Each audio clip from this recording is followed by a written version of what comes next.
hanya sebatas melakukan. Nggih. Kita tidak paham apa yang kita lakukan, tapi tuntutannya coba ya. Tapi cobalah pahami dengan apa yang kamu lakukan di saat kamu anggap menyembah, di saat kamu anggap sholat itu. Apakah sudah tahu?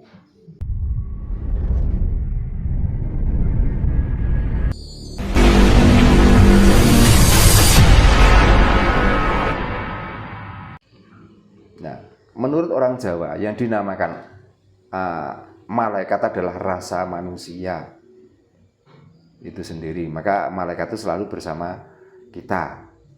Kita mau bekerja berhasil, mau kita bekerja gagal itu apakah jasad kita? Kan rasa kita. Iya. Yang menentukan berhasil atau tidak. Contohnya, di saat ada beras saja, katakan beras. Ya, ada beras yang tumpah.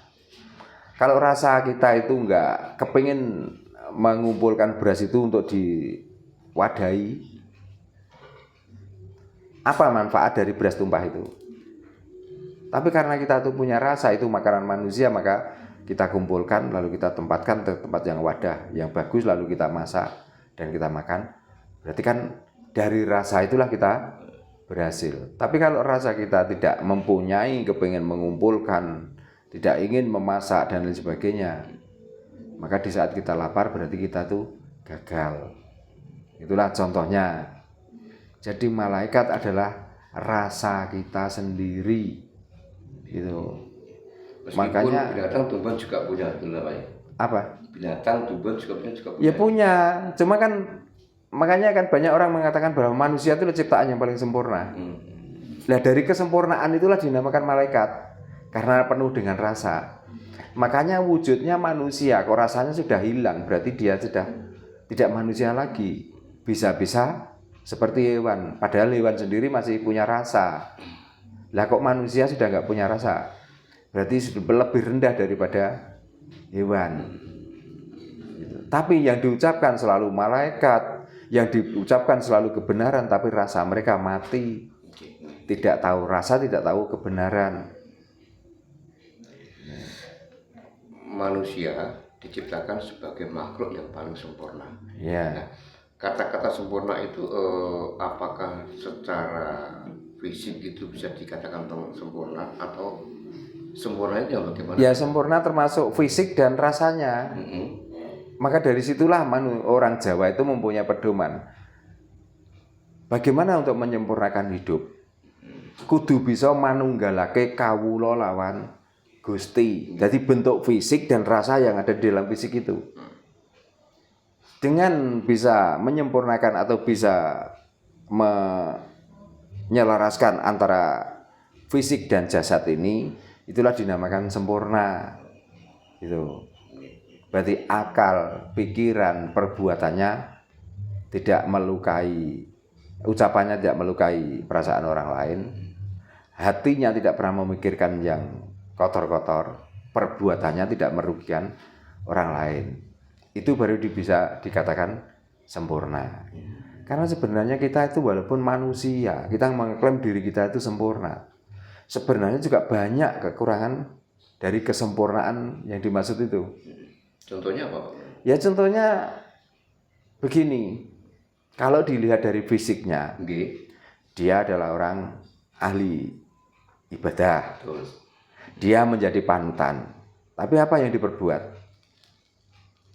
Karena dia sibuk dengan penampilannya, bangga dengan pemberian nama dari orang lain, sehingga membuat keputusan yang keputusan itu sesuai dengan keinginannya sendiri, bukan untuk khalayak umum. Nah, berarti dia kan menyalahi kodrat dari kesempurnaan yang ada itu. Nah, sekarang itu banyak orang yang untuk supaya dia itu dianggap orang pintar, untuk supaya dianggap orang sempurna dan lain sebagainya, maka apa yang dikedepankan? Penampilan. Itu. Nah, terus ini Pak Jarno, bahwa tadi kan yang dinamakan sempurna itu kan sehat fisik, sehat rohani gitu. Yeah. Nah, ketika ada bayi yang baru lahir Ya. cacat, Ya. itu kan berarti kan tidak sempurna. Ya itu bisa dikatakan tidak sempurna toh. Padahal kan katanya kan manusia kan termasuk paling sempurna. Kenapa kok Tuhan menciptakan? Kan gini Mas maksudnya. Sempurna itu ada ukurannya Mas. Dikala manusia itu berdiri tegak itu lengkap dengan kakinya, lengkap dengan tangannya, lengkap dengan panca inderanya. Pokoknya sudah sempurna semua dan manusia itu bisa menjadi panutan. Apa yang diperbuat tidak pernah merugikan orang lain, apa yang diucapkan tidak pernah menyakiti orang. Kan itu ukuran sempurna. Makanya satu dia kan ngomong, kita itu kelihatannya sempurna dengan fisik kita, dengan apa yang kita ucapkan. Tapi kadang-kadang dengan kesempurnaan fisik itu, ucapannya suka melukai perasaan orang lain, perbuatannya suka membuat orang lain itu rugi. Berarti dia kalau dipandang sekilas, dipandang kulitnya sempurna, tapi pada hakikatnya tidak ada kesempurnaan sama sekali. Itu. Jadi kalau dibilang kakinya nggak ada atau tangannya nggak ada, tapi pemikirannya bagus, itu sempurna. Masih kurang. Karena ini dinamakan sempurna, baik fisik maupun rasanya. Jadi Tuhan tidak adil dong Pak ya? Bukan tidak adil. Kalau tidak adil berarti cacat itu adalah kehendak Tuhan.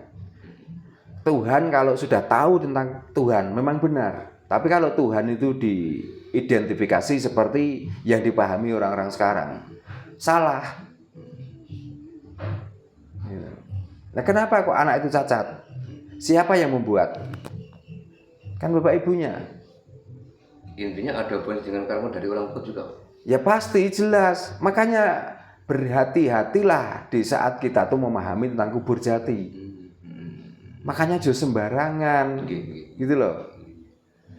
Tidak hak kita dimakan. Nanti dari darah, saripati dari darah akan menjadi sperma. Di saat sperma itu menjadi embrio sampai menjadi bayi. Apakah hidup ini tidak ada karma hasil dari dharma kita? Kalau tidak ada karma dan dharma dari hasil kita, tidak ada dharma dan karma hasil hidup kita, lalu orang-orang yang didolimi, orang-orang yang direndahkan, bagaimana caranya untuk membalas? Nah itu semua sudah menjadi kodrat alam, bukan kodrat Tuhan dalam arti mendefinisikan yang salah itu. Nah, manusia itu kan gampang. Di saat kita itu dihadapkan dengan masalah seolah-olah Tuhan itu enggak peduli dengan kita. Tuhan itu enggak adil. Di saat ada yang cacat, saya padahal sudah menyembah. Ukuran kamu menyembah Tuhan itu seperti apa? Kok tiba-tiba kamu itu menuntut menyalahkan Tuhan? Maka kan manusia itu penuhilah kewajibanmu, baru kamu menuntut hakmu. Kewajiban kita hanya gugur, hanya sebatas melakukan. Kita tidak paham apa yang kita lakukan, tapi tuntutannya, coba. Bukan berarti aku menyerang agama, bukan. Ya.